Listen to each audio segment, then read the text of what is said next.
আসসালামু আলাইকুম। এক্সিও নিতে চাচ্ছেন 2015 মডেলের নিউ শেপ? আমাদের শোরুমে ভিজিট করেন এমজেড অটোজে। এখানে 15 মডেলের একটি গাড়ি, 20-এর রেজিস্ট্রেশন। এটা সিএনজি এলপিজি কোনো কিছুই করা হয়নি। গাড়িটা তেলে চালিত একটি গাড়ি। চাকার কন্ডিশনগুলো এখনও ফ্রেশ আছে।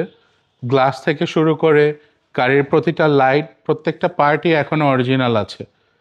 গাড়িটাতে এখনও সিট কভার লাগানো হয়নি। গাড়িটা ওইরকমভাবে ফ্রেশভাবে ইউজার যত্ন করেই ইউজ করেছেন। ভিতরটা যদি একটু দেখেন, লেগ রুমটাও আপনারা ভালো পেয়ে যাবেন। টায়ারের কন্ডিশনটা, টায়ার অনায়াসে আরও 1-1.5 বছর আরামসে চালানো যাবে। ব্যাকলাইট থেকে শুরু করে পিছনের গ্লাস, সামনের গ্লাস, প্রতিটা পার্টই এখনও অরিজিনাল আছে। গাড়িটার ক্ষেত্রে আপনারা চাবি স্টার্টের একটি গাড়ি। গাড়িটা যদি নিতে চান আপনারা আমাদের স্ক্রিনে দেওয়া নাম্বারে যোগাযোগ করেন। আমাদের শোরুম হচ্ছে তেজগাঁও শান্তা টাওয়ারের অপোজিটে, এমজেড অটোজ। স্ক্রিনে দেওয়া নাম্বারে যোগাযোগ করেন। গাড়িটার দাম হচ্ছে 19 লক্ষ টাকা।